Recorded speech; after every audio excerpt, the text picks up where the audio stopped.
पूर्व क्षेत्र विद्युत वितरण कंपनी ने बिजली चोरी करने वालों के खिलाफ विशेष अभियान शुरू कर दिया है, जिसके तहत पूर्व संभाग में आने वाले क्षेत्रों में बिजली उपभोक्ताओं के मीटरों की चेकिंग की जा रही है। अभियान के दौरान टीम के साथ पुलिस बल भी शामिल है। मुख्य अभियंता के मुताबिक वित्तीय वर्ष को देखते हुए बिजली की चोरी करने वालों के खिलाफ अभियान शुरू किया गया है, जिसके तहत भान तलैया से रद्दी चौकी के बीच आने वाले क्षेत्र ठक्कर ग्राम, चांदनी चौक, बहुराबाग सहित अन्य क्षेत्रों में 20 टीमें द्वारा चेकिंग अभियान चलाया जा रहा है। इन क्षेत्रों में 40% उपभोक्ताओं द्वारा बिल का भुगतान किया जाता है।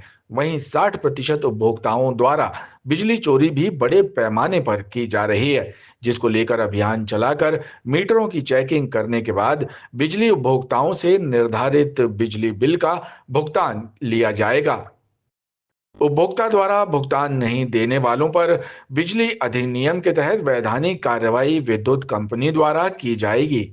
जहाँ एक और हम लोग को हमारा यूनिट्स का लॉस होता है, काफ़ी हैवी लॉस है कि हम बिजली जो हम लोग तारों में दौड़ा रहे हैं, दे रहे हैं, उनको हम बिल में ही नहीं कन्वर्ट कर पा रहे, यूनिट में ही नहीं कन्वर्ट कर पा रहे। जहाँ एक और ये सबसे बड़ा नुकसान हो रहा है, वहीं दूसरी ओर हम यहाँ पर जो बिजली देते भी हैं उसकी वसूली भी नहीं कर पाते। आई मीन बहुत नॉमिनल है। जैसे मैंने आपको बताया कि करीब करीब 60% लाइन लॉसेज है यहाँ। शुद्ध अगर टर्म्स में बोलूँ तो अगर 100 यूनिट बिजली देते हैं तो यहाँ पर सिर्फ 40 यूनिट को हम बिल कर पाते हैं। इसी तरीके से अगर हम मान लीजिए जो हमारा जबलपुर शहर में जो पर यूनिट हम लोग पैसा वसूल पाते हैं, जिसको कि हम CRPU बोलते हैं अपनी टर्म्स में, कैश रियलाइजेशन पर यूनिट, यानी कितना पैसा हम पर यूनिट की वसूली करते हैं, वो जबलपुर शहर में 5 रुपये 13 पैसे है। और इस पर्टिकुलर बेल्ट में 1 रुपये 34 पैसे से लेकर 1 रुपये 96 पैसे। तो आप समझ सकते हैं एक और जहाँ हम लोग बिल नहीं कर पा रहे, दूसरी तरफ जो बिल करते हैं उसकी भी वसूली की क्या प्रतिशत है। तो एक बड़े पैमाने पर कार्रवाई प्लान करी, जिसमें कि पुलिस प्रशासन का सहयोग हमें भरपूर मिला है और गोलपुर थाने से बल और हनुमान ताल थाने से बल है और कार्रवाई अभी जारी है। यस, अभी करीब करीब ये ड्राइव को करीब आप समझ लीजिए कि 3.5-4 घंटे हो गए हैं और 4 घंटे में करीब करीब हम लोगों ने 60 केसेस ऑलरेडी रजिस्टर कर चुके हैं चोरी के। इन पे जो विद्युत अधिनियम के तहत पहले बिलिंग की जाएगी और बिलिंग के साथ कंपाउंडिंग राशि इनको जमा करने का एक ऑप्शन दिया जाएगा।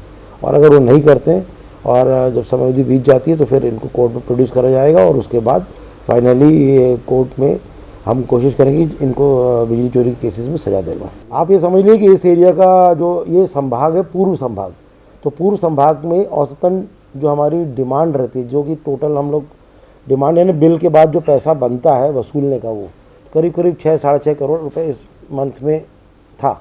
तो अगर जो हमारा लॉसेज है उसके कारण आप समझ लो 1.5 से 2 करोड़ रुपए, 1.5 करोड़ रुपए ऑन एन एवरेज हमारा लॉस है पर मंथ का।